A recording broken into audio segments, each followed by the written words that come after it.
obstructif maligne proximal. Le professeur Boubia devait normalement le faire, mais il est pris à Tanger pour un autre congrès et donner un grand cadeau. Donc attendez le professeur Redaï qui va être avec nous et qui vont ensemble animer cette séance. À vous la parole. Je vous remercie encore une fois. Merci, merci. Alors, à mon tour de remercier la PPC, bien sûr. Et Inch'Allah, on espère bien plein réussite à cette manifestation. Bon, alors, je pense qu'il y a des questions qu'on fasse une présentation, que vous bien fassiez une présentation sur l'endoscopie en ce qui concerne les obstructions maliennes. Après, on a pris un atelier, donc on a rallongé un petit peu, pas pour remplir les 1h30. Donc, alors, je vous présente Madame Amina Bouben, qui est professeure dans notre formation de dernière recrue. Il s'intéresse beaucoup à tout ce qui est interventionnel, à savoir la bronchoscopie rigide et les muscles.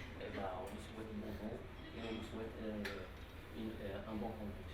Merci. Donc, bonjour à tous. Je reprends les mots de M. Redaï. Je suis très heureuse d'être parmi vous aujourd'hui pour la première fois et j'espère qu'à la dernière. Je tiens aussi à présenter mes excuses de la part du professeur Boubia qui n'a pas pu être là pour des raisons indépendantes de sa part. Et donc aujourd'hui, on m'a demandé de traiter, peut-être pas dans le délai imparti, mais en tout cas en partie, le traitement endoscopique des sténoses malignes proximales.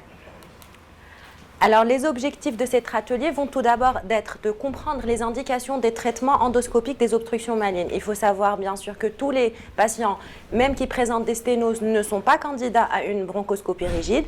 Et je pense que le plus important, c'est de savoir quand ne pas opérer ces malades. Deuxièmement, il faut appréhender les techniques, les différentes techniques dont nous disposons à l'heure actuelle afin de gérer les obstructions proximales et discuter bien évidemment les avantages et les inconvénients de chacune de ces techniques. Alors, de par la fréquence des cancers pulmonaires de stade avancé dans notre contexte, les obstructions des voies aériennes, surtout proximales, représentent un défi clinique majeur pour les praticiens que nous sommes. Généralement, le patient présente des symptômes qui altèrent vraiment sa qualité de vie et qui engagent même son pronostic vital, ce qui va justifier la nécessité d'une intervention rapide afin de pouvoir soulager le patient, mais aussi efficace. La bronchoscopie rigide, c'est une technique essentielle de nos jours qui va permettre non seulement d'évaluer directement les voies aériennes d'une façon un petit peu plus stable, mais qui va aussi permettre d'intervenir efficacement afin de désobstruer les sténoses qui sont critiques. Donc elle va offrir beaucoup de techniques et de gestes possibles en péro-opératoire, ce qui permet en fait une certaine polyvalence dans la gestion de cette obstruction. Donc, on est chirurgien, désolé, donc un petit rappel anatomique. Donc, l'obstruction maligne proximale des voies aériennes, ça va être un blocage total ou partiel des segments proximaux de l'arbre trachéobronchique. C'est quoi ces segments proximaux? Eh bien, ça va être bien évidemment la trachée, donc sur toute sa longueur, la carène, les bronches souches droite et gauche, et on peut vraiment aller jusqu'au la partie proximale du tronc intermédiaire. Alors, ces obstructions, elles vont pouvoir être causées soit par des tumeurs primitives, donc ou alors des métastases qui vont se développer tout autour de l'axe trachéobronchique qui va être du coup comprimé et qui va pouvoir engager le pronostic vital de par la détresse respiratoire que cela va produire. Alors, pour le type de physiopathologie, il faut tout d'abord comprendre quelque chose de très important, c'est que la croissance tumorale va pouvoir entraîner 3 types de compressions qui sont différents. Ces compressions sont différentes parce que chacune d'elles va pouvoir être accessible à un certain traitement et pas forcément à un autre. Donc tout d'abord, la compression extrinsèque. Donc comme vous pouvez le voir ici, la compression intrinsèque, ça veut dire que notre tumeur, elle va être endoluminale. Et donc dans cette trachée ou cette bronche, elle va se développer la tumeur, ce qui va du coup réduire le calibre de cette dernière et bien évidemment causer un obstacle au passage de l'air. Généralement, ce genre de compressions extrinsèques sont très bien évaluées par la bronchoscopie souple qui va permettre de préciser la localisation exacte et certaines caractéristiques, notamment si ces dernières sont vascularisées ou pas. Le deuxième type, ça va être les tumeurs situées à l'extérieur des voies aériennes. Donc généralement, elles sont au niveau du médiastin ou des autres structures avoisinantes au l'axe trachéobronchique et qui vont du coup comprimer la trachée, pareil, créant une résistance au passage de l'air. Ces dernières, contrairement aux compressions extrinsèques, sont plutôt mieux évaluées par le scanner thoracique.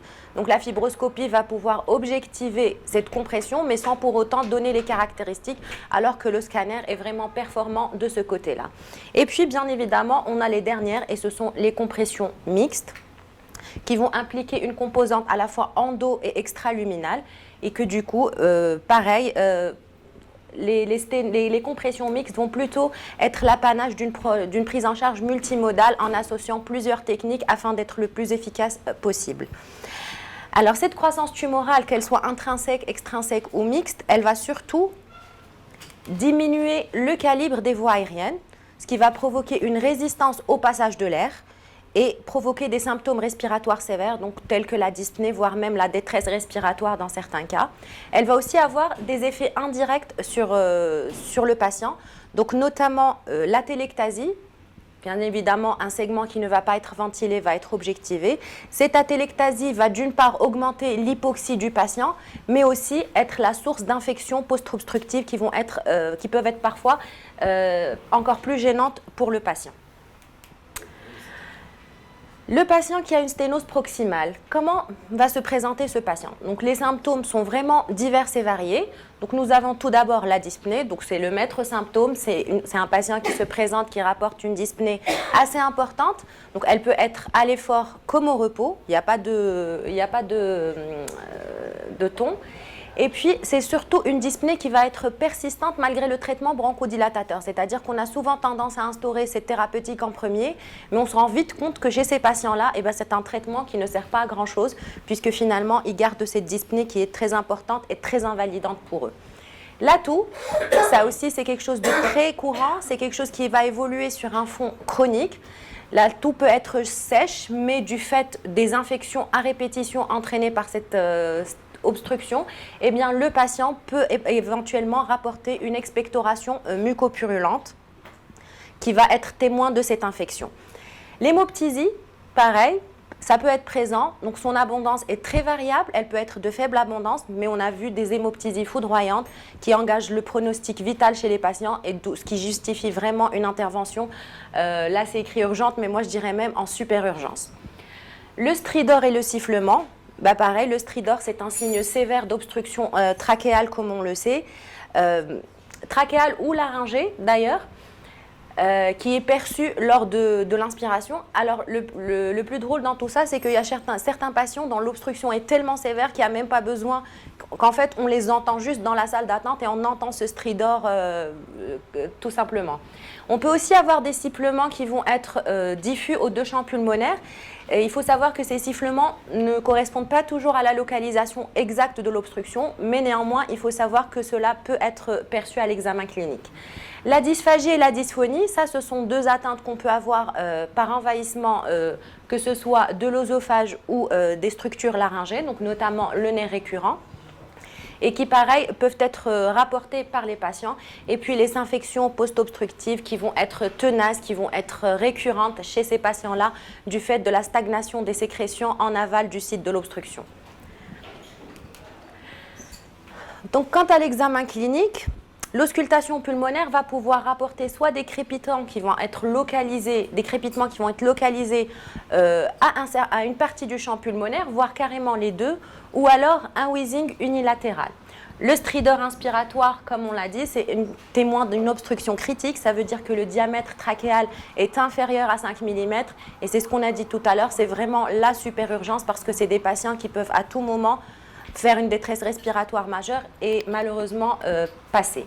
Il y a aussi des autres signes qui sont indirects, donc la tachypnée, la tachycardie. Il faut savoir que ce sont des patients qui sont généralement hypoxiques depuis un moment et que généralement cela se répercute sur l'examen clinique.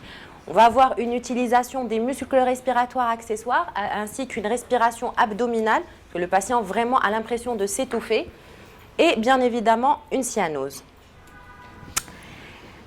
Bien évidemment, ce tableau clinique peut relever de plusieurs pathologies. Il n'y a pas que les sténoses obstructives. bien évidemment, en premier, on va avoir l'asthme. L'asthme, il faut savoir que il est caractérisé par cette inflammation chronique qui est généralement déclenchée par des allergènes ou des irritants, mais que cette bronchoconstriction des patients va pouvoir être réversible et céder sous traitement bronchodilatateur, ce qui n'est pas le cas malheureusement des sténoses trachéales. La bronchopneumopathie chronique obstructive, eh bien pareil, le patient va pouvoir rapporter cette toux et ces expectorations qui vont pouvoir se surinfecter de temps en temps, mais bien évidemment, la bronchoconstriction est là, elle n'est malheureusement pas réversible et c'est souvent l'apanage du tabagisme chez ce genre de patients. Les infections respiratoires, donc que ce soit les pneumonies ou alors la tuberculose de par son incidence au Maroc. Les pneumonies, généralement, le tableau va être assez violent, comme on sait, donc avec de la fièvre et tout ça. Et puis, ce sont des tableaux cliniques qui vont tendance à céder après un traitement antibiotique, ce qui n'est vraiment pas le cas de l'obstruction non plus. La tuberculose aussi, donc le patient va pouvoir présenter plus ou moins les mêmes symptômes, mais généralement, l'imagerie ou encore les crachats vont pouvoir nous orienter, nous guider pour le diagnostic.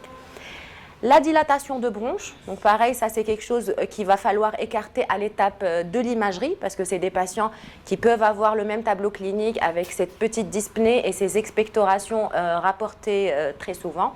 Le corps étranger, ça c'est quelque chose quand même qui est très courant dans notre contexte, surtout pour en avoir eu l'occasion, on a vu plein de femmes voilées qui tiennent en fait l'aiguille au bout de la bouche et qui, juste dans un moment d'oubli, l'inhalent. Mais ça, généralement, c'est quelque chose qui va être rapporté par le patient lui-même. Il sait qu'il a inhalé, il sait ce qu'il a inhalé. Donc voilà. Et puis le syndrome cave supérieur. Donc le syndrome cave qui résulte de la compression de la veine cave supérieure et qui va entraîner un gonflement très typique, donc un gonflement du visage et des cous, ainsi qu'une dyspnée qui peut être aussi très invalidante si quelque chose n'est pas fait à ce stade-là. Donc maintenant qu'on a un patient qui peut être candidat à un tableau clinique, éventuellement candidat à une bronchoscopie interventionnelle, eh bien on va devoir évaluer ce patient. Donc tout d'abord, bien évidemment, le scanner thoracique. Le scanner thoracique, c'est le Graal pour ce genre de patient. Tout d'abord, il va nous permettre de faire une reconstruction. Il devrait être fait avec une injection de produits de contraste. Ça, c'est très important parce que ça va permettre de distinguer la composante invasive et médiastinale tumorale de ce qui est des vaisseaux du médiastin. Et elle va aussi pouvoir faire des reconstructions 3D sur le scanner parce que ça, c'est très important de pouvoir avoir une idée de comment se présente cette sténose. Alors, elle va pouvoir évaluer l'étendue de la résection, sa localisation bien sûr, et il y a aussi quelque chose de très important, c'est qu'elle va permettre d'avoir une idée sur le parenchyme pulmonaire en aval, parce que chez certains patients, cette sténose a tellement traîné qu'on peut voir au-delà de cette obstruction que le parenchyme est complètement détruit. Or, si le parenchyme est complètement détruit et qu'il n'y a aucune possibilité que cela soit... le poumon, ce n'est pas un phénix, il ne renaît pas de ses cendres. Donc, une fois qu'il n'y en a plus, il n'y en a plus. Et ça ne sert à rien d'aller endormir ces malades qui sont généralement très altérés pour faire une bronchoscopie qui ne va pas leur être profitable. Deuxièmement, la bronchoscopie souple. Alors ça, elle va permettre une évaluation plus précise de la sténose, surtout pour les compressions intrinsèques. Donc, parce qu'elle va pouvoir voir l'existence d'un bourgeon, sa vascularisation éventuellement. Et... elle est surtout moins invasive que la fibro rigide. Et puis l'évaluation de l'état général qui est une étape très importante. Donc elle va pouvoir évaluer les comorbidités du patient et les risques potentiels qui sont liés à la chirurgie. Donc elle passe bien évidemment par l'examen physique et par des tests biochimiques et hémato. Mais le plus important, ça va être l'évaluation de la réserve cardio-pulmonaire, de par le fait que nous avons besoin d'une anesthésie générale et que le meilleur moyen d'éviter des complications chez ce genre de patients, c'est tout simplement de les anticiper en forçant sur la consultation pré-anesthésique et en allant chercher ces comorbidités avant de les découvrir en catastrophe en post-opératoire. Les indications.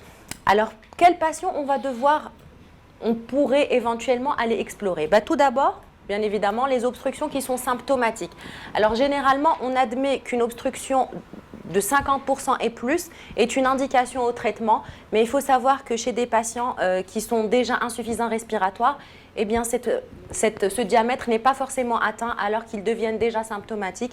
Et il ne faut pas hésiter à aller explorer ces malades-là avant qu'il ne soit trop tard et que la destruction parenchymateuse en aval se fasse. La préparation à d'autres traitements.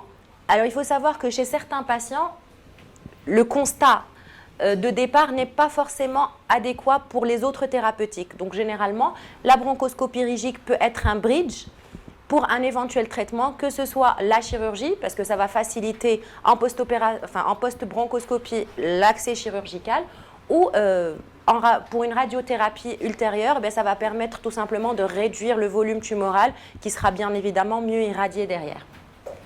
Et puis, bien évidemment, en contre-indication chirurgicale, comme je vous l'ai dit, le bilan, l'évaluation préopératoire est très importante. Malheureusement, tous les patients ne sont pas opérables, que ce soit de par leur état général ou par la découverte d'une comorbidité qui est très importante. Et donc, c'est malheureusement des patients qui ne vont pas pouvoir aller à la chirurgie. Donc, c'est quand même pas des patients qu'on va laisser tomber, mais on essaie de leur proposer des alternatives un peu moins invasives que le serait la chirurgie, vu leur état. On arrive maintenant au volet pratique. Donc la bronchoscopie rigide, tout d'abord une petite vue historique. Donc dans les années 1894, c'est M. Kirstein qui a tenté d'explorer la trachée à l'aide d'un œsophagoscope. Donc c'était pas vraiment très sympa pour le patient, ni pour le médecin d'ailleurs, qui je suppose ne devait pas voir grand-chose. Mais en 1897, M. Kilian a réalisé la première véritable bronchoscopie en extrayant un os de porc qui se logeait dans la bronche souche droite d'un patient. Bien évidemment, cela a connu beaucoup de développement, donc notamment pour traiter les complications de la tuberculose dans les années ensuite, et bien évidemment pour le retrait des corps étrangers. Et bien évidemment, après la Seconde Guerre mondiale, nous avons eu un engouement majeur avec beaucoup de maisons telles que les Karl Storz ou les Richard Wolf qui ont permis d'intégrer des optiques, des caméras et des sources de lumière froide afin d'améliorer la vision dans les voies aériennes. Le matériel de bronchoscopie rigide. Donc tout d'abord, nous avons le bronchoscope rigide, donc c'est ça, c'est un tube métallique. Généralement, il est fait en acier, très souvent, il est en acier inoxydable, ce qui permet un accès direct aux voies aériennes. Il est généralement présent en différentes tailles, donc les boîtes de bronchoscopie rigide, on a différentes tailles de bronchoscope qui vont pouvoir s'adapter, que ce soit aux besoins des adultes ou des enfants. Il faut savoir que même les enfants, il y a certaines tumeurs qui vont envahir les voies aériennes. Donc on va avoir plusieurs calibres et il a plusieurs caractéristiques ce bronchoscope. Donc tout d'abord son calibre, comme vous pouvez voir, il a un certain calibre qui peut aller jusqu'à 14 mm et en fait ça va permettre de se servir, de pouvoir mettre plusieurs instruments en même temps dans le canal opérateur sans forcément que ça s'entrechoque ni que ça cause un petit bouchon à l'intérieur. Deuxièmement, il va avoir cette extrémité biseautée qui est très importante, notamment pour la désobstruction, on le verra plus tard. Ça va permettre déjà de rentrer dans les voies aériennes. Et puis ensuite, elle est très importante pour dilater et pour désobstruer et dilater les sténoses. Il va aussi avoir on va avoir un optique qui s'intègre dans le bronchoscope et qui va permettre cette vision directe parce qu'on va avoir aussi une source de lumière froide qui va pouvoir en même temps éclairer les voies aériennes. Là, je vous parle de tout ça juste pour que vous sachiez, mais après, on va voir des vidéos qui vont vraiment illustrer la situation. Et puis, on va avoir deux extrémités. Donc, cette extrémité qui est très importante parce qu'elle va servir à ventiler notre patient pendant l'intervention. Donc, c'est un port anesthésique, en fait, où le respirateur va être relié durant l'intervention. Et un port pour les instruments. Généralement, on peut s'en servir pour l'aspiration. Comme ça nous évite justement encore plus d'encombrer notre tube. Au-delà du bronchoscope rigide et de l'optique, nous avons aussi une sonde d'inspiration, bien évidemment différentes pinces de biopsie, des ciseaux, des pinces à biopsie qui sont plus ou moins souples, voire de plus en plus rigides. Et puis après, tout ce qui va pouvoir nous servir, donc que ce soit le laser, la cryosonde, les ballons de dilatation, en fait, en fonction des habitudes de chaque équipe, ils vont avoir un ou plusieurs éléments à disposition. Donc grosso modo, la table va se présenter comme ça. Donc on va avoir ici le tube, le bronchoscope, qui va pouvoir s'adapter sur cette tête-là où vous voyez les deux ports ici et en haut. Et puis voilà, on a différentes tailles qui sont plus ou moins fines, plus ou moins courtes. Un optique avec une vision directe, donc qu'on va pouvoir insérer à ce niveau-là pour explorer les voies aériennes. Des pinces, ça c'est une pince qui est assez fine et souple et qui va pouvoir suivre les mouvements de l'opérateur. Et les sondes d'aspiration. Ça, pareil, c'est le différent matériel dont nous disposons sur table. Voilà les différentes biopsies. Donc, vous voyez qu'on va de la plus souple à la plus rigide, qui permet vraiment des prises un peu plus importantes. Et puis, de ce côté-là, nous avons tout le matériel de pose de prothèse. Ça, pareil, on en parlera un petit peu plus tard, mais nous avons tout l'appareil à disposition et avec plusieurs diamètres pareils en fonction de la taille de la sténose et de la taille des voies aériennes. L'installation du patient. Donc, généralement, le patient il est placé en décubitus dorsal. L'anesthésiste est généralement à la tête. Et puis, le chirurgien va venir se placer à droite de l'anesthésiste parce qu'il faut savoir que c'est un travail qui est fait en étroite collaboration parce qu'on va vraiment venir empiéter sur leur champ. Donc, ils ne vont pas pouvoir ventiler les patients via une sonde d'intubation ni rien du tout. Donc, en fait, on va pouvoir, l'anesthésiste va pouvoir exposer la glotte et nous allons, entre guillemets, intuber notre patient par la bronchoscopie rigide. Et c'est là que, si vous vous rappelez le port que je vous ai montré, va servir à ventiler le patient en le raccordant, comme vous pouvez le voir ici, au respirateur ou au ballonnet en fonction du type d'anesthésie et de ventilation choisi. Généralement, on a aussi cette installation-là, donc la colonne, elle va être placée à droite du patient, donc de ce côté-là. Comme ça, le chirurgien pourra avoir, enfin le praticien pourra avoir une vision directe sur l'écran et généralement, l'aide est placée de ce côté-là de la table afin de pouvoir servir les différents instruments, voire même tenir le bronchoscope dans certaines situations. Les considérations anesthésiques, comme je vous ai dit, c'est un travail d'équipe et qui dit bronchoscopie rigide dit une anesthésie qui doit être vraiment super importante. Je dis l'anesthésie parce que c'est un temps très important. Il faut savoir que c'est une anesthésie générale parce qu'on a besoin que le patient soit complètement immobile, soit complètement fixe, que les cordes vocales soient bien ouvertes parce que c'est un bronchoscope qui est rigide et qu'on ne veut pas non plus faire plus de dégâts qu'il y en a déjà. Donc généralement l'induction se fait grâce à des agents intraveineux rapides, mais elle va être maintenue par des agents volatiles, donc comme les gaz. La ventilation, donc elle peut être soit manuelle, ce qui va nécessiter la présence de l'anesthésiste tout au long de cette intervention, ou alors on peut utiliser une jet ventilation. En fait, ça va être une sonde qui va être passée dans les voies aériennes du patient via la bouche, ou des fois carrément en piquant dans les voies aériennes, et qui va envoyer des jets d'oxygène à très haute fréquence, qui va pouvoir maintenir la ventilation du patient toute la durée de l'intervention. Il n'y a pas de règle. C'est vrai que la jet ventilation, elle est beaucoup mieux pour les patients, mais les ventilations manuelles marchent tout aussi bien. C'est juste que c'est un petit peu contraignant quand l'anesthésiste ne peut pas rester en salle. Bien évidemment, le monitorage de la saturation est très important.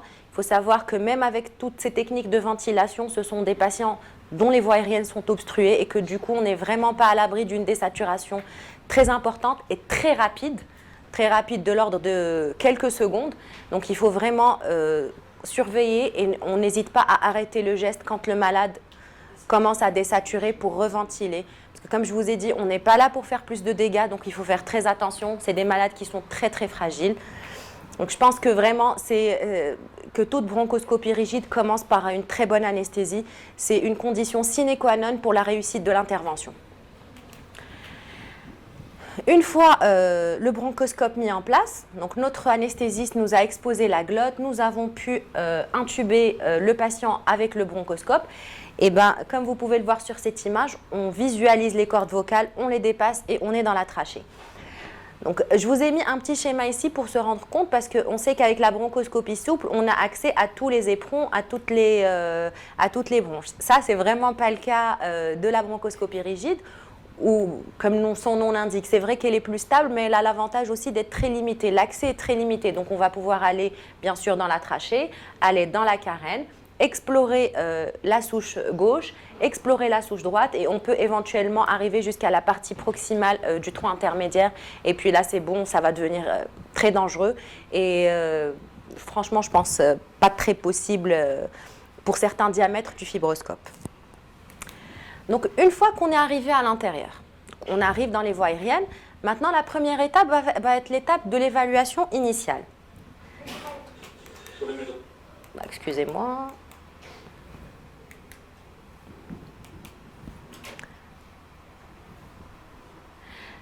Donc l'évaluation initiale, ça va être de rentrer en fait dans la trachée. Donc comme vous pouvez le voir, on a un énorme bourgeon endoluminal. Et ben on va aller généralement, comme vous voyez là, ça n'obstrue pas la totalité de la trachée. On voit qu'il y a des petits pertuis. Et ben on va essayer de cathétériser ces pertuis et de dépasser notre sténose pour aller explorer la totalité de l'arbre bronchique. Donc, comme vous pouvez le voir ici, on a la carène. On a la souche droite, la souche gauche. Comme vous voyez, là c'est le biseau. On en parlera plus tard, mais c'est quelque chose qu'il vaut mieux avoir en visuel. Donc, il faut toujours le garder en visuel pour ne pas faire de bêtises. Donc, on voit la totalité, on voit qu'il n'y a pas de souci, que l'obstruction, elle est située à ce niveau-là, qu'elle est pédiculée. Donc, maintenant, qu'est-ce qu'on peut faire? Eh bien, maintenant qu'on a jugé qu'il n'y avait rien de là et que cette obstruction était présente et qu'en aval tout allait bien, qu'il n'y avait pas d'autres sténoses derrière ou quoi que ce soit, ben, tout d'abord c'est le type de compression qui va nous aider à décider. Si la compression est extrinsèque, eh bien c'est tout simplement facile, il va falloir stenter ce malade, donc poser un stent, ce qu'on appelle une prothèse trachéale. Si l'obstruction est intrinsèque ou mixte, on va tout d'abord devoir faire un débulking, donc désobstruer cette sténose et après le débulking, on va évaluer le diamètre de la lumière trachéale. Donc, on va avoir plusieurs types d'évaluation. Donc, si en post-débulking, le diamètre de la lumière est supérieur à 50% et que le patient n'a jamais reçu de traitement en néoadjuvant ni rien du tout, donc aucun stent n'est nécessaire. On va juste faire notre débulking et arrêter le geste. Parce que c'est un patient qui va pouvoir derrière recevoir des traitements. Si par contre, le patient a déjà eu un traitement de première ligne, donc notamment une chimiothérapie, une radiothérapie, mais qu'il fait encore une sténose, et ben là, on va devoir aller stenter. C'est une condition assez importante, donc il va falloir aller stenter ce malade pour que justement il puisse continuer à avoir ces traitements oncologiques. Et si par contre, le calibre de la lumière est inférieur à 50%, là on ne se pose même plus de questions de savoir s'il a reçu ou pas un traitement, il va falloir aller poser un stent chez ce patient. Alors le débulking, donc généralement comme on en a parlé, le débulking ou ce qu'on appelle la désobstruction, elle est l'apanage des compressions plutôt intrinsèques et mixtes, donc elle n'a vraiment aucun intérêt dans les compressions extrinsèques. Elle va pouvoir réduire la masse tumorale qui obstrue les voies aériennes et pour ça, on a vraiment différentes méthodes. Donc, on a tout d'abord la résection mécanique. Alors, la résection mécanique, elle va utiliser le bronchoscope, donc comme je vous l'ai montré. Donc, on va pouvoir aller, grâce au bec biseauté, et on va pouvoir, comme vous pouvez le voir, faire des mouvements de vissage à ce niveau-là, qui vont pouvoir, en fait, faire l'hémostase parce qu'en fait, le tube de bronchoscopie va comprimer la zone qu'on a biopsiée, enfin qu'on a débulquée, et en même temps, on va pouvoir utiliser des instruments. Vous allez pouvoir le voir, on va pouvoir utiliser des instruments pour retirer les fragments tumoraux à ce niveau-là. Donc, je sais que le saignement comme ça peut faire peur, mais il ne faut vraiment pas vous inquiéter. Je vous ai dit, c'est quelque chose, il faut savoir que la bronchoscopie rigide, elle va vraiment aider à maintenir, elle va surtout maintenir l'hémostase. Donc c'est quelque chose de très important. Donc on a aussi d'autres méthodes, donc le laser, l'électrocoagulation et la cryothérapie. Donc il faut savoir que ce soit le laser, l'électrocoagulation, la cryo, ce sont des techniques qui vont aller intervenir sur la tumeur, mais qui vont aussi aider à l'hémostase. Donc il ne faut pas trop vous inquiéter. Et puis dites-vous que vraiment le bronchoscope fait tampon. On a aussi des moyens, des hémostatiques qu'on peut administrer à nos patients, que ce soit par intraveineuse ou localement. Donc vraiment, moi personnellement, on n'a jamais eu d'incident par rapport à l'hémostase chez nos patients. Donc pour vous dire que c'est quelque chose de totalement sécurisé, que vous pouvez aller faire, d'autant plus que de nos jours, nous avons le laser. Donc le laser qui va venir vaporiser en fait les fragments tumoraux, ce qui va permettre une désobstruction précise, mais surtout aussi l'hémostase. Donc l'électrocoagulation, donc qu'elle soit mono ou bipolaire, pareil, elle va aider à bien désobstruer et à bien coaguler les zones qui saignent. Et puis le petit dernier arrivé, donc la cryothérapie. Alors la cryothérapie, il y a eu un petit souci, je vous mets la vidéo. Alors la cryothérapie, comme vous pouvez le voir ici, nous avons une sonde. Donc là, vous allez pouvoir voir le froid. Donc il faut savoir que la cryothérapie, il n'y a vraiment pas de danger. C'est juste qu'elle a une efficacité qui va être un petit peu retardée parce qu'elle va pouvoir faire une hémostase locale assez rapidement, mais que le mieux de son traitement va se faire tardivement. Donc c'est quelque chose qui est très important. Et il ne faut pas négliger aussi que pour certaines zones qui sont très hémorragiques, elle va permettre d'aller faire la cryothérapie et de prélever un fragment aussi sans qu'il y ait de saignement. Donc ça, c'est un avantage non négligeable. Alors, il faut savoir que ces différentes techniques qu'on peut utiliser pour le debulking, elles peuvent être soit utilisées séparément, bien évidemment, ou encore mieux, elles peuvent être combinées. Quand elles sont combinées, en fait, elles offrent une meilleure polyvalence, c'est-à-dire qu'on va pouvoir éventuellement intervenir sur des sténoses qu'on ne pensait pas pouvoir faire, par exemple, pour une résection mécanique. Donc forcément, on va pouvoir offrir ce debulking à plus de patients qui, il y a un moment, étaient un peu moins adaptés à cette chirurgie. Les avantages. Tout d'abord, une amélioration rapide des symptômes. Généralement, en post-opératoire, quand le patient est extubé, il rapporte tout de suite un soulagement, donc surtout qui est très important, surtout pour la dyspnée. Et il faut savoir que plus cette dyspnée est importante, plus cette amélioration est phénoménale. Et vraiment, le patient rapporte tout de suite qu'il avait l'impression de se noyer et que maintenant, il arrive enfin à respirer. Comme je vous ai dit, elle prépare les traitements, donc notamment une chirurgie. Parce que si on veut faire une chirurgie dans ce cas de figure où la bronche est complètement envahie, ça ne va pas être possible. On va avoir une recoupe bronchique qui va être tumorale et ça va pas permettre l'accès de nos agrafes ni le passage de nos agrafes. Donc elle va pouvoir en fait dégager tout simplement l'accès à la chirurgie ou réduire le volume tumoral qui sera mieux contouré par les oncologues lors d'un scanner dosimétrique et du coup leur radiothérapie sera beaucoup plus concentrée et beaucoup plus efficace.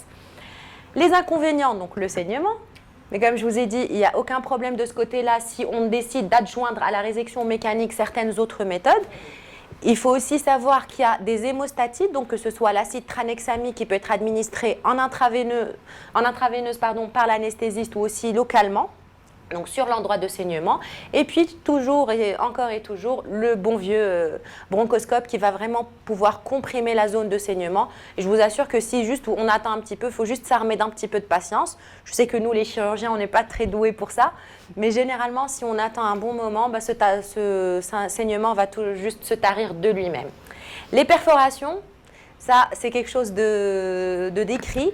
Et c'est pour ça que je vous disais tout à l'heure que ce biseau-là, il faut toujours le garder en visuel.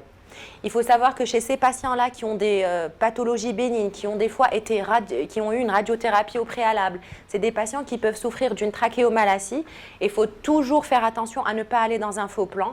Donc, première chose, être assez délicat, ne pas forcer et toujours... Moi, l'astuce que j'utilise, c'est surtout de m'aider par l'aspiration. En fait, je fais passer ma sonde d'aspiration et si ça passe, je peux passer. Si ça ne passe pas, j'arrête. Ça ne sert à rien de forcer au risque de se retrouver dans le médiastin qu'en intrabronchique. La récurrence tumorale, Ça, c'est bien sûr un des inconvénients, mais il faut savoir que la bronchoscopie rigide ne traite pas la cause, elle va juste traiter le symptôme. Là, on est dans du symptomatique pur et aucunement dans du curatif. Donc ça, c'est quelque chose qui va devoir être discuté en réunion de concertation pluridisciplinaire et dans le cadre d'une approche multimodale. Et puis, il faut savoir que l'efficacité est réduite pour les zones qui sont difficilement accessibles. Comme je vous ai montré dans le schéma tout à l'heure, toutes les zones ne sont pas accessibles à une bronchoscopie rigide. Donc, bien évidemment, on va être limité, bien qu'on utilise le calibre le plus fin, du fait de la stabilité de l'arbre bronchique, on ne va pas pouvoir le tordre dans tous les sens au gré de notre scanner. On arrive au stenting. Donc, le stenting, il est plutôt indiqué pour les compressions extrinsèques ou quand le diamètre post-debulking est inférieur à 50%, qu'il existe différents types de prothèses sur le marché. Donc, on a des prothèses souples ou rigides. Donc, ici, nous avons des prothèses en silicone. Donc, ça, ce sont des prothèses normales. Ici, on a une prothèse en sablier. Donc, comme vous pouvez le voir, les deux extrémités ont un diamètre et le milieu a un autre diamètre encore plus petit. Ici, on a une prothèse trachéobronchique qu'on appelle une prothèse en Y. Et puis, on a des prothèses métalliques, qu'elles soient couvertes partiellement ou totalement. Ces prothèses vont être… juste un petit mot par rapport aux prothèses, pardon. Les prothèses en silicone, leur caractéristique, c'est qu'elles sont souples. C'est qu'elles sont souples, donc ce qui facilite leur mise en place et leur retrait. Ça, c'est très important parce que les prothèses métalliques, déjà, elles sont auto-déployables, auto-expansibles, pardon. Elles offrent un bon support, mais c'est une galère à retirer. Ça, surtout quand il y a un tissu épithélial qui recouvre, là, c'est vraiment catastrophique. Et justement, ça peut donner des incidents assez dramatiques. Donc, généralement, ces prothèses sont mises en place via le bronchoscope. Donc, une fois qu'on a vu notre sténose, on va venir larguer notre prothèse. Avant de la larguer, bien évidemment, on choisit le calibre de la bronche, on choisit la longueur de la prothèse. Et puis, on va venir rouler notre prothèse tout simplement et la rentrer dans ce porte-prothèse. Donc, on la rentre par ce bout-là. Il faut savoir que ce bout va servir au pouce-prothèse. Et tout ça va être introduit aussi par le bronchoscope rigide à l'endroit de la sténose. On va pouvoir la déployer. Une fois que c'est fait, bien évidemment, on va pouvoir ajuster, en remettre notre optique et pouvoir ajuster via des pinces très rigides cette prothèse. Les avantages du stenting, tout d'abord l'amélioration de la perméabilité des voies aériennes. Donc elles vont aider à maintenir, les prothèses vont aider à maintenir les voies aériennes ouvertes. Et donc, ce qui est très important chez des patients, notamment dans le cadre d'une pathologie maligne, parce que ça va pouvoir durer dans le temps. Ça va aussi pouvoir représenter une alternative à la trachéotomie. Comme on sait, la trachéotomie, ce n'est pas très esthétique pour les patients. C'est déjà très compliqué pour eux devant le diagnostic. Leur dire qu'ils vont avoir une trachéotomie devant tout le monde, c'est assez compliqué pour eux. Donc, ça va pouvoir préserver l'esthétique et bien évidemment la fonction naturelle des voies respiratoires qu'on ne va pas venir altérer par cette trachéotomie. Mais bien évidemment, les prothèses, elles ne sont pas dénuées de risques. On a bien évidemment des risques de migration. Donc, elles peuvent se déplacer malheureusement. Surtout les prothèses en silicone, pas tant les métalliques, mais surtout les prothèses en silicone, elles peuvent migrer. Et là, le patient va bien évidemment non seulement avoir tous les symptômes qu'il avait avant, mais aussi avoir des symptômes. Donc, comme vous savez, vu l'anatomie bronchique, elles vont plus avoir tendance à tomber dans la bronche sous droite. Et du coup, on va devoir prévoir d'autres interventions afin de replacer ces prothèses. Il y a bien évidemment les granulomes. Donc, on n'est pas à l'abri que sur la prothèse se forme du tissu granulaire qui va venir obstruer encore une fois le stent. Et bien évidemment, encore derrière, ce sera une autre bronchoscopie pour le désobstruer. Les sécrétions, ça aussi c'est quelque chose qu'on pense anecdotique, mais finalement pas tant que ça, parce que ça va être des sécrétions qui vont venir s'entasser chez des patients généralement dans un cadre de cancer pulmonaire par exemple, qui sont bronchitiques chroniques. Et pareil, ça va nécessiter des entretiens réguliers. Bon, alors dans ce cas-là, si c'est juste des écrétions, on peut justement prescrire des fibroscopies rigides pour des aspirations qui vont soulager le malade. Et bien évidemment, les difficultés de retrait. Mais ça, comme je vous l'ai expliqué, c'est plus l'apanage des prothèses métalliques parce qu'une fois que le tissu est posé, il est posé et ça, c'est très compliqué à enlever. Et c'est pour ça que généralement, on les prescrit vraiment, on choisit de les mettre dans un cadre purement palliatif, c'est-à-dire vraiment pour les obstructions malignes. On ne va jamais proposer une prothèse métallique à un patient qui a une sténose bénigne, par exemple. Donc la technique de pose de prothèse, comme je vous l'ai expliqué, on largue notre prothèse et on va pouvoir aller la récupérer. Là, par exemple, c'est dans la trachée du patient. Là, on utilise une pince qui est adaptée où on va pouvoir tirer notre prothèse. Vous voyez, là, c'est les cordes vocales. Et là, on va pouvoir la positionner à l'endroit même de la sténose. Après, généralement, on passe au travers, on passe au travers de notre prothèse pour voir que tout va bien, que tout est bien installé, tout est bien posé. Et vous pouvez, là on est à l'intérieur et on va aller voir en aval. Comme vous pouvez le voir, elle est très bien posée. Le calibre est maintenu. Et que du coup, voilà, notre prothèse est bien posée et on va pouvoir extuber notre malade. Il faut savoir que généralement, chez ces patients, on demande à l'anesthésiste en post-opératoire de ne pas intuber, parce que même la sonde d'intubation peut faire bouger la prothèse. Donc, on va ventiler ces patients en post-opératoire juste avec un masque laryngé, afin de ne pas déplacer la prothèse. Alors, que pense la littérature de tout ça? On a plusieurs études, un essai multicentrique. Donc là, on a le Spock Trial, si vous en avez entendu parler. C'était la première étude randomisée contrôlée française. Donc elle a été faite, elle a permis l'inclusion de 110 patients sur une période de 3 ans. Donc elle a été publiée en 2020, donc c'est tout récent. Et ils ont, après l'exclusion de 32 patients qui ne fitaient pas aux caractéristiques de l'étude, 78 patients ont été randomisés. Donc on a un bras avec 40 qui ont été stentés et un bras de 38 personnes, oui, voilà, qui n'ont pas été stentées. Le principal critère d'évaluation, c'était le taux de survie sans récidive locale à 1 an. Et puis il y avait d'autres critères derrière qui étaient la récurrence, de façon générale, la survie et surtout la qualité de vie. Alors, en ce qui concerne la récurrence et le traitement oncologique, donc le bénéfice du stenting, là, on a les patients avec prothèse et les patients sans prothèse. Donc, le bénéfice du stenting, il était significatif chez les patients, mais uniquement chez les patients qui avaient déjà eu un traitement néoadjuvant. C'est-à-dire que chez les patients qui étaient naïfs de traitement, le bénéfice de la mise en place d'une prothèse n'était pas du tout significatif. Et c'est ce qu'on disait tout à l'heure, que si le patient avait déjà eu un échec d'un traitement, là, on pouvait se permettre de stenter. Eh bien, l'étude a validé cette attitude que nous avions. Donc, un patient qui a déjà eu un traitement en échec, l'effet de la prothèse sera plus bénéfique pour lui qu'un patient qui n'a jamais eu de traitement.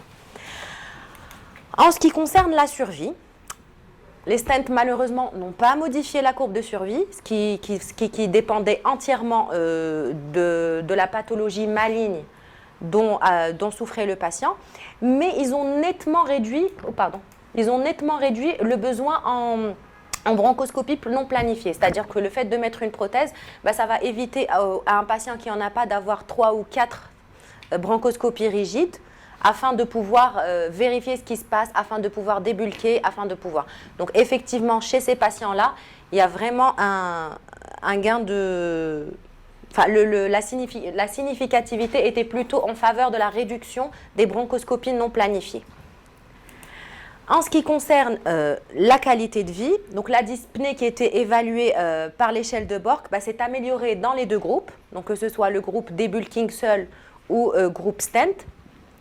Mais l'effet a duré beaucoup plus longtemps chez les patients qui étaient stentés, ce qui est finalement logique, parce que ce sont des patients dont la prothèse va pouvoir maintenir la perméabilité des voies aériennes et forcément, cette amélioration va pouvoir durer un petit peu dans le temps. Donc, en définitive, les stents siliconés maintiennent le bénéfice de la bronchoscopie rigide, ce qui est complètement logique.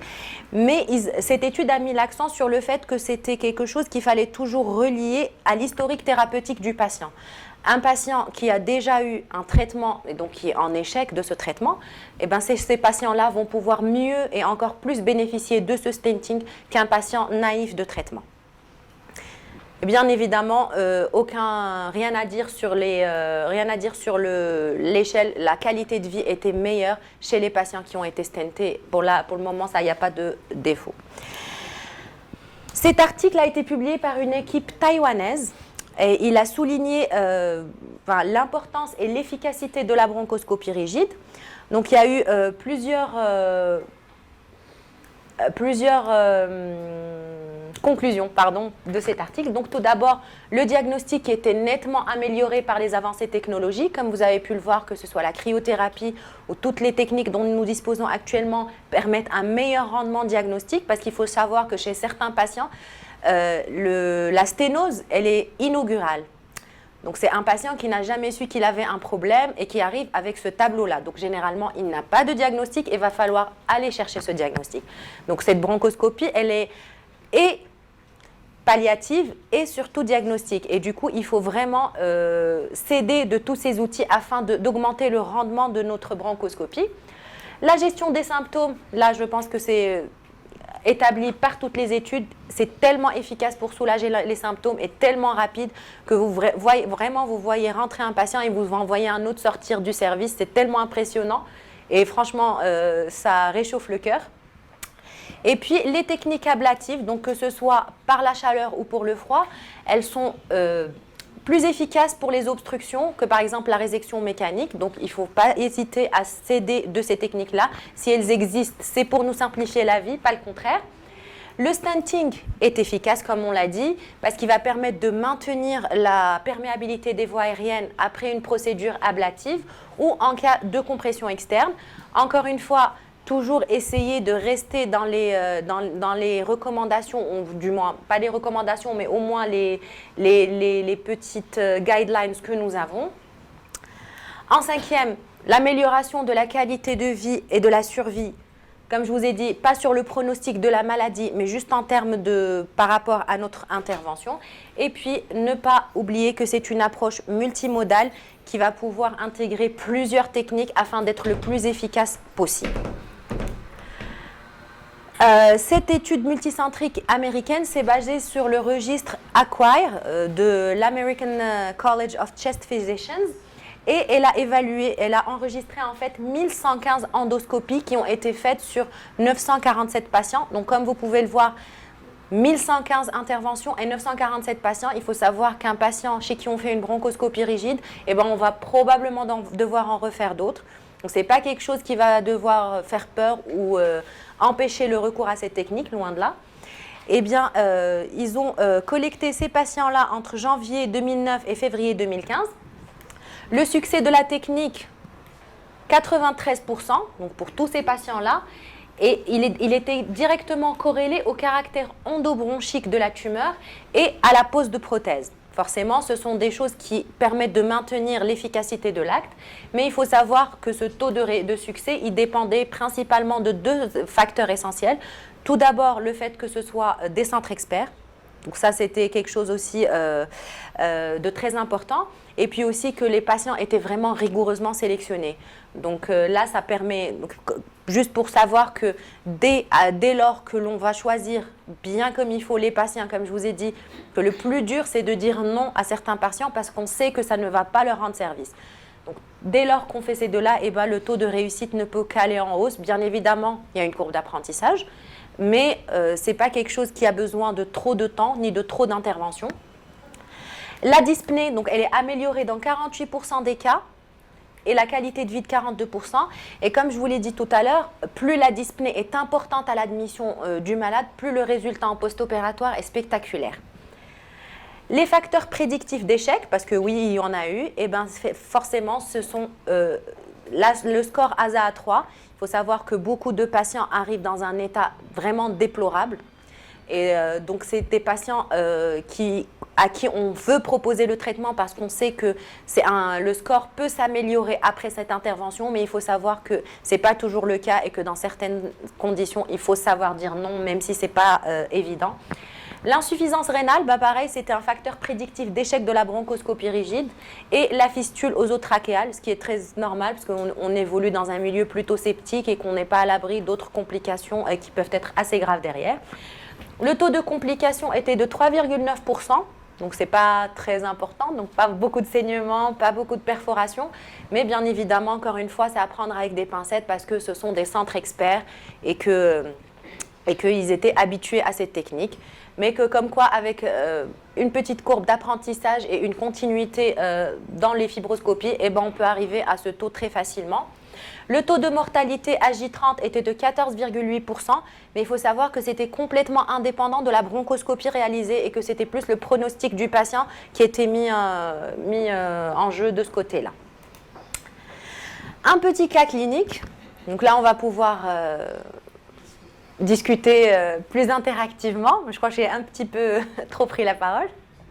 Donc ça, c'est un patient de 47 ans, jeune homme de 47 ans, tabagique chronique à 28 paquets années, qui présente une toux sèche qui s'aggrave, qui devient productive et qui commence à ramener des sécrétions mucopurulentes, une dyspnée, une altération de l'état général et une dysphonie.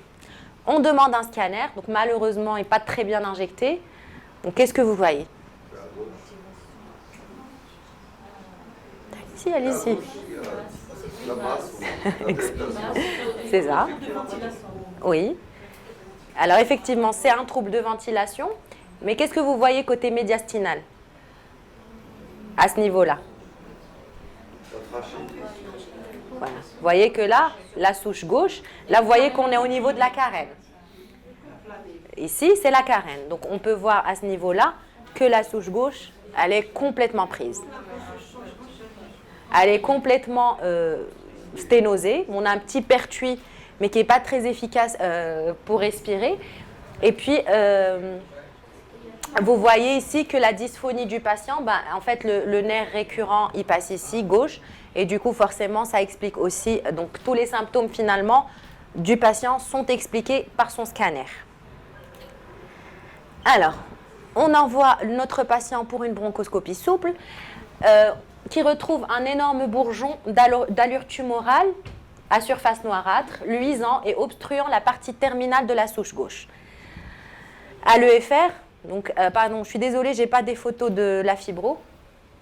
L'EFR, on retrouve un syndrome mixte sévère avec un VMS à 41%. Le dossier est discuté en réunion de concertation pluridisciplinaire. Donc chez ce patient-là, avec les constats que nous avons, qu'est-ce qu'on peut proposer chez ce malade ?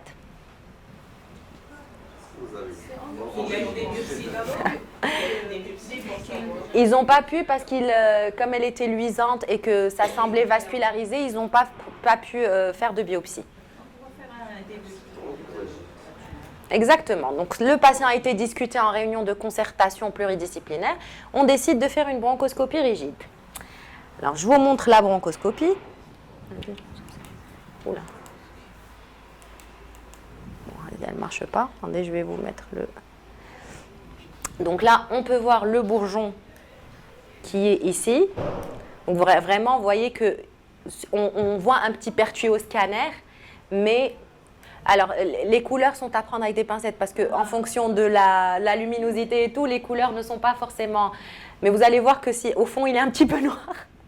Donc là, comme je vous ai dit, on procède avec le bec de notre bronchoscope rigide et on va aller essayer de racler finalement les bords de la souche.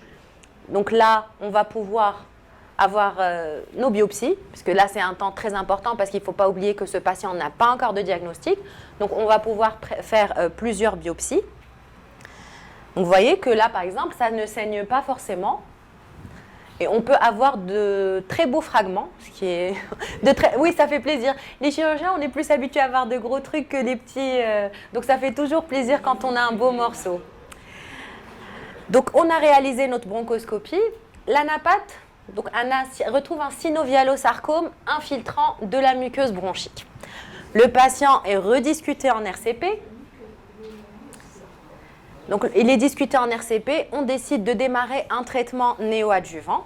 Donc, parce que, comme vous avez vu, le scanner avant, ce n'était pas du tout résécable. Donc, le patient fait son traitement et comme vous pouvez le voir, on a une super bonne évolution scanographique. Donc, bien évidemment, après ce scanner, le bilan de réévaluation étant complètement en faveur d'une chirurgie, nous avons rediscuté le patient. Bien évidemment, il a été proposé pour une chirurgie. Donc, c'était une pneumonectomie gauche qui allait quand même en intrapéricardique pour avoir un meilleur résultat oncologique. Et voilà la pièce opératoire. Comme vous pouvez le voir à ce niveau-là, on peut voir que notre débulking a très bien marché parce qu'on a pu passer nos agrafes, notre recoupe bronchique était saine et qu'il n'y avait pas de résidu tumoral sur cette zone qui a été radiothérapie aussi. Donc il faut savoir que le patient allait très bien en post-opératoire, il a pu survivre quelques années, mais bien évidemment le synovial-sarcome, ce n'est pas le cancer le plus simple à gérer, surtout sur le plan oncologique. Les perspectives futures. Qu'est-ce qu'on peut attendre de notre technique? Eh bien, l'amélioration, bien évidemment. En fait, on a maintenant le développement de prothèses qui vont pouvoir être faites sur mesure pour nos patients, donc de par la reconstruction 3D. Donc maintenant, on commence à avoir les modèles 3D qu'on peut utiliser au bloc pour la chirurgie. Et du coup, maintenant, on a souvent ce problème-là pour des gens qu'on n'arrive pas à trouver. Enfin, les diamètres ne sont pas forcément, ne vont pas fitter aux patients. Et des fois, malgré plusieurs diamètres disponibles et malgré la présence de prothèses en sablier sur le marché, ben des fois, ce n'est pas toujours évident. Ça, le fait d'avoir des prothèses qui vont être faites sur mesure selon le scanner va pouvoir nettement réduire le risque de migration des prothèses. Et puis, des matériaux biodégradables, toujours pour pallier à ces difficultés de retrait si jamais le patient ne veut plus de sa prothèse. Ça peut paraître anecdotique, mais on a déjà eu ça. Et puis, avec les techniques de navigation et de réalité augmentée, on peut avoir, l'endonavigation bronchique va permettre d'aller peut-être un peu plus loin dans les zones qui ne sont pas forcément accessibles à une bronchoscopie rigide. Et bien évidemment, la réalité augmentée qui va pouvoir superposer les images bronchoscopiques réelles aux images scanographiques et du coup améliorer la précision diagnostique de la technique. En conclusion, la bronchoscopie rigide reste essentielle dans la prise en charge des obstructions trachéobronchiques malignes. Il faut savoir encore et toujours qu'elle a une capacité de désobstruction efficace et immédiate. Et j'insiste bien sur immédiate, c'est vraiment quelque chose de très impressionnant. On dispose actuellement d'un éventail de techniques qui permettent une approche multimodale, polyvalente et plus efficace dans la gestion de ces obstructions. Le succès de la technique, comme on l'a dit tout à l'heure, va dépendre d'une sélection rigoureuse des patients et aussi, bien évidemment, de la courbe d'apprentissage du praticien. Mais ça, c'est quelque chose que je vous ai dit qui est très facile à faire et qu'on peut acquérir assez rapidement. Et je vous remercie.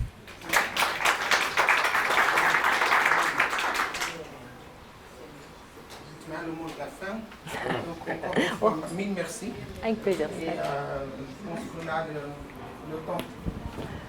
Il reste un quart d'heure pour la pause, pour commencer les séances plénières dans un quart d'heure. Donc à tout à l'heure et merci pour votre présence. Des questions? Non, j'ai une question. Je vais cliniquer peut-être. Oui, dites-moi. La fibrocèle. Non, parce qu'en fait, le bourgeon, ils avaient vu la couleur et tout, ils avaient trouvé une couleur assez framboisée, donc ils n'ont pas pu faire de biopsie parce qu'ils avaient peur du saignement. C'est pour ça. Merci. Il n'y a pas de souci. Oui, bien sûr. Qu'est-ce qui se fait à l'hôpital pour traiter ces techniques? Alors, à l'hôpital, le débulking se fait, la cryo se fait, même la cryo se fait. Donc, généralement, nous avons aussi un laser à disposition.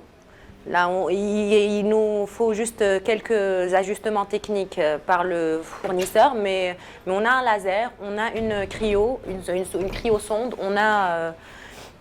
toutes les vidéos que je vous ai montrées, c'est des vidéos de l'équipe. Donc, c'est quelque chose qu'on fait au quotidien. Et puis, bien évidemment, la pose de prothèse. Ça, on a le matériel qu'il faut. Après, c'est toujours, comme je vous ai dit, la sélection des patients qui va être problématique. S'il vous plaît, vu l'urgence des symptômes de la dyspnée, vous arrivez à gérer les malades? C'est-à-dire si on vous envoie des malades Bah, généralement, c'est quelque chose qu'on va faire assez compliqué. Dès que le malade arrive pour une sténose trachéale, généralement, il faut savoir que ce genre de patient, il est discuté en réunion de concertation pluridisciplinaire. Donc, ce n'est pas quelque chose qui va être adressé directement. Donc, on sait qu'on va avoir un patient. Donc, on essaie de faire en sorte que le praticien qui va l'envoyer lui donne tout le bilan. Comme ça, on ne le fait pas traîner. Et surtout, on essaye de limiter nos indications parce qu'en tant que chirurgien, je peux vous assurer que c'est très compliqué de recevoir un patient qui est en détresse et de lui dire « je suis désolé, je ne peux rien faire pour vous ». Donc ça va aussi permettre d'intégrer le patient dans un circuit parce qu'on sait que dès qu'il va avoir cette prothèse ou ce débulking, il va pouvoir aller en oncologie où il va pouvoir avoir un traitement. Donc généralement, le patient est pris en charge très rapidement parce qu'on sait que ça peut vraiment évoluer très rapidement. Donc, si vous avez un patient comme ça, il ne faut pas hésiter, vous l'envoyez juste avec une lettre, vous l'envoyez au service et puis il y aura toujours un médecin pour l'accueillir. Oui. Mais au début de notre formation en pneumologie, au service de pneumologie à Véro-Ouest, le professeur me disait qu'il faisait beaucoup de bronchorigide avec des diagnostics. Est-ce qu'on continue à faire ça ou pas? C'est un chute. Oui, c'est ce que j'allais. Non. Mais je me rappelle, c'était même On ne faisait plus de régime. Non, c'est la souple. Je ne comprends pas pourquoi. Ça, c'est... D'ailleurs, j'allais rebondir sur l'intervention de Elena. Et vous dire attention, tout ce que vous avez vu, Vous pouvez, par un praticien, bien sûr. Voilà, ou chirurgien. Vous ne pensez pas que c'est de la chirurgie. Non. C'est pas de la chirurgie. Là, on est dans l'interventionnel. Apprendre à travailler avec un anesthésiste. C'est ça. Et il faut les supporter là. Et elle a faisait sous anesthésie locale, je me rappelle. Ah, ça, par contre, c'est très compliqué. Oui, à l'époque. Maintenant, On ne peut pas faire ça. Ça, franchement... Mais à l'époque, on le faisait. Je pense que ça, franchement, c'est très difficile. Et au-delà de difficile pour le praticien, mais je pense que ça peut être dangereux. Même la fibroscopie. Parce que... Maintenant. Ouais. Mais d'abord, ça faut le faire. Alors, Ouais. Le professeur Délé réussissait très bien, je me rappelle, quand on l'a aidé. Encore une fois, merci beaucoup. Merci Et on beaucoup. passe à Avec la- plaisir. Merci.